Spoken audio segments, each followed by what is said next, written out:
Hello, my name is Brandon Wong, and today I'm going to be telling you about a project that I've been developing under the supervision of Professor Brokoslaw Laschowski called Diffusion Latent Representations for Brain-Machine Interface Decoding.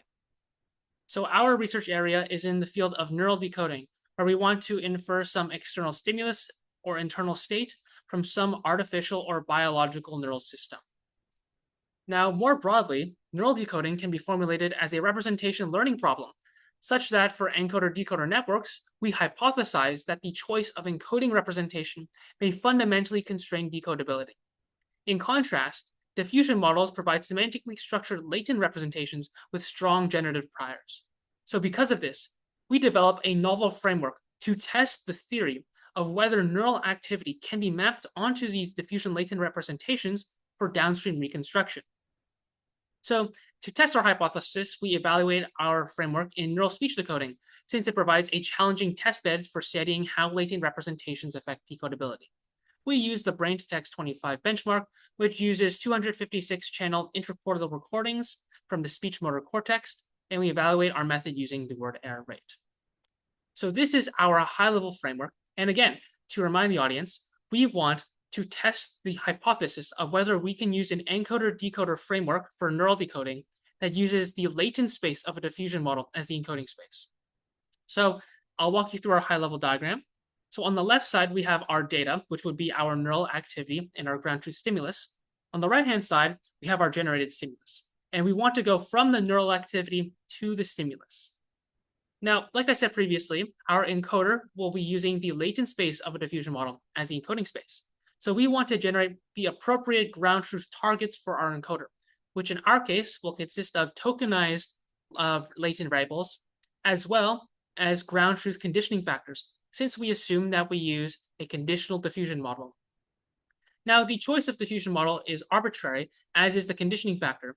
So for an image diffusion model, for example, the conditioning factor might be a text prompt. For motion diffusion models, it could be an action label. Now, for this case of speech decoding, it would happen that it is a Mel spectrogram. But we can always derive the ground truth conditioning factor deterministically from the ground truth stimulus. So once we have this ground truth conditioning factor, we then pass it to our diffusion model, which then denoises Gaussian noise to our latent variable z sub I. We then tokenize z sub I into v sub I. And what we want the encoder to do is we want the encoder to map to both the tokenized latent variable and the conditioning factor.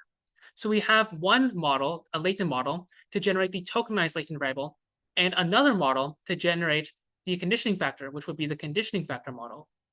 With both of these representations, what we can then do is we can inject both of these back into the diffusion model to resume the denoising process to perform inference. So we would resume from z sub I to z sub I minus 1, all the way to z sub 1.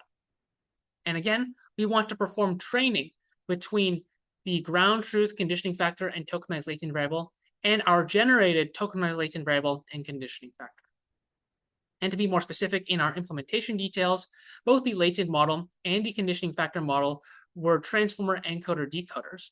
And we want to highlight the fact that the predicted diffusion latent variables and conditioning factors were generated directly from the neural activity, where there was no intermediate steps at all. And again, our diffusion model is frozen and pre-trained. So the only training that we ever perform is on our encoder. And additionally, we evaluated the performance of our model across different latent time steps. Now, what does that mean?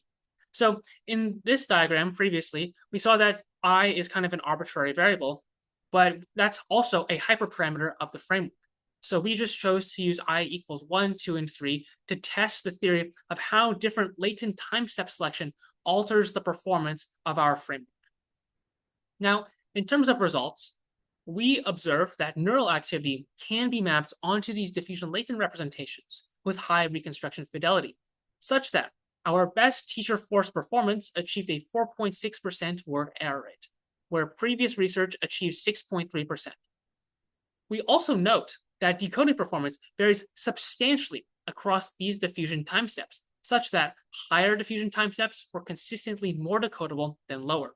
And that is illustrated in this figure. So each column of plots represents one model.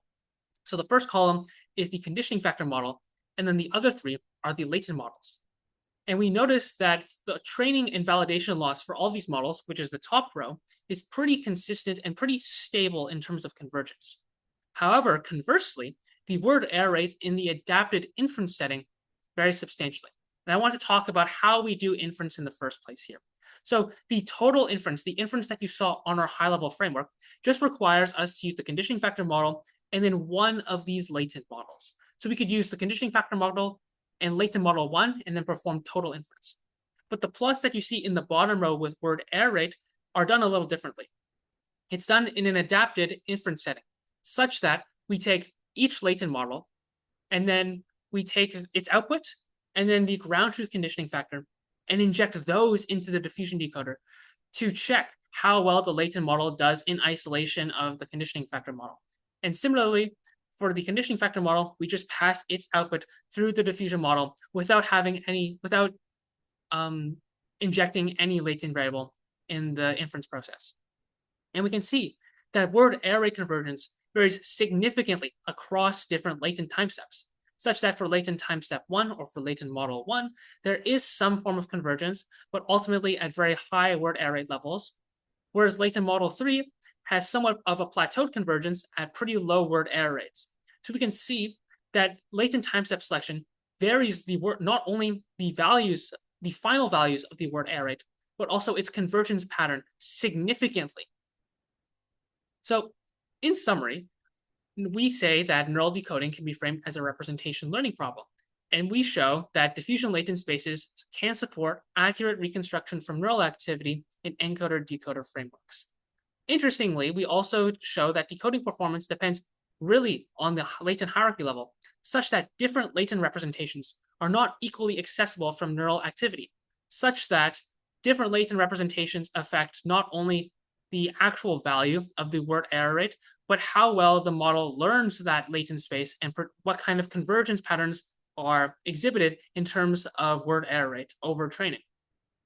And more broadly, this suggests that the encoding representation structure may fundamentally constrain what information can be decoded from biological and artificial neural networks.